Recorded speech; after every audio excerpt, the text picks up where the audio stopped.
Miki Naoki, still a well-regarded member of an exceptionally unique and well-fleshed-out cast, is somebody that I don't think gets the light put on her as much as she deserves.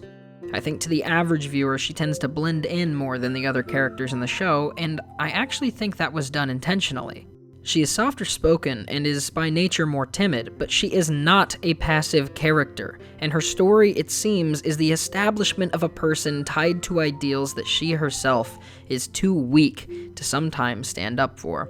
Episodes 4 and 5 of the Mall arc in Gakkou Gurashi has a conflict rise that eventually overflows when her friend Kei, who she has been hiding out with in the mall for a while, wants to move on further, and Miki is too afraid to. Or is she? Well, she feels safe, and there's no emergent need to leave, so she doesn't want to take that risk. They disagree fairly mildly, and then while Miki is sleeping, Kei tries to leave, only to wake up and confront her about it. I think it's easy to see Miki's want to stay as a passive lack of progression, and Kei's as the opposite, a strong spirit willing to take the action she wants in order to do what she desires, but that's just not the case. Miki is not being passive, she is not standing still. She is making a value judgment to stay, to wait, and to look for the opportunity to take less risk, which is a decision. But she was not, just as Kei was not, willing to come to that agreement. And so the guilt Miki feels for Kei's disappearance is, while not really her fault, still something that really presses down on her. But that's what makes Miki a realistic character. She's frustrated with herself and blames herself for others' choices to leave her. More so, whenever it happens, the emotions of the moment cause her to lash out on other things, namely Toromaru, which has a rippling effect on their relationship, although it is most of the time played off as a joke. There's just a lot of realism to that situation, and I think this is where Miki's intelligence doesn't lead her to be incorrect, but makes her feel ashamed for it. More radical actions are usually toted around, held high, and either criticized or praised more extremely. People gravitate towards praise, and so they place the groups that criticize them into boxes that they can easily dismiss and defame on some self-imposed moral authority, all while continuing to get positivity back at them. But it is very rare for either of the two extremes to be right. Aristotle once famously said, "Virtue is the golden mean between two vices, the one of excess and the other of deficiency," taken to mean specifically when seeking a virtue. To clarify, there is something called the golden mean fallacy, but that is being used for things that are not talking about virtue. This does not commit the fallacy. So, for virtue, for example, Plato writes about the conversation between the great war hero Laches and Socrates.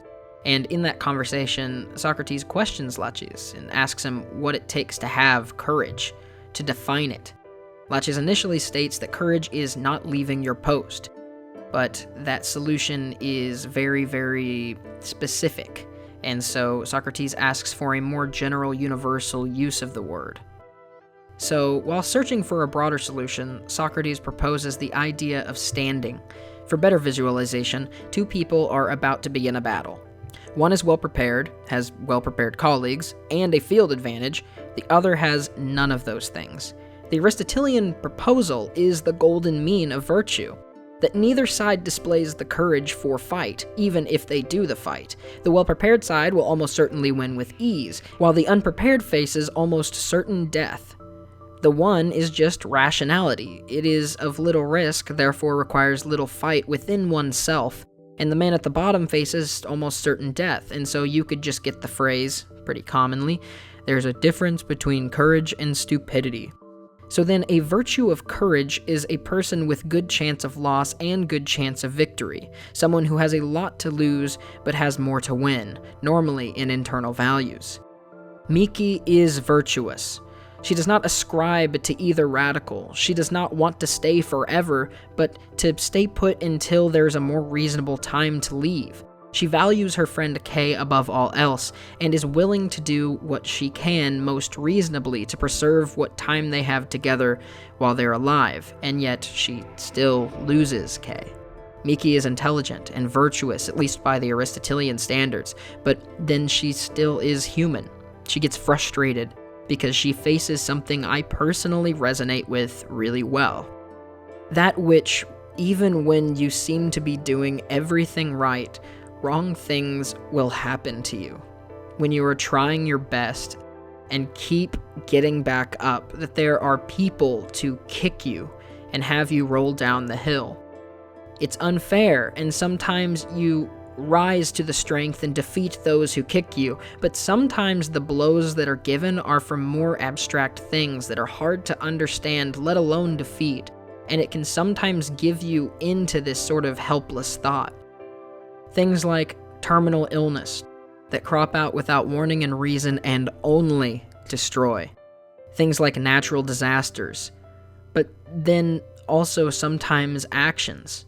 People you didn't know felt a certain way or were struggling that are suddenly gone. These sort of frustrating dice rolls that in other contexts can make life exciting can at times feel like horror shows in themselves, where you are at the mercy of your circumstances, and so she is too with the zombies in the perspective of this show. That being said, you are not at the mercy of your circumstances. Miki is hurt by this event, but after being rescued by the main group, she starts to get back up. She's hesitant to speak up or argue, but you see in small disagreements that she has not lost her spirit. She still knows what is right, but she is willing to take the long road, to pursue action that is the most virtuous, not lying down or pushing others out of the way, but being cognizant, respectful, and aware of her surroundings.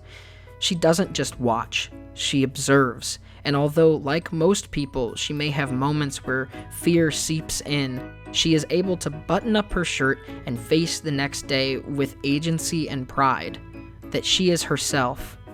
That she is grounded in principles and ideals to work best for herself and the others. And I couldn't relate more.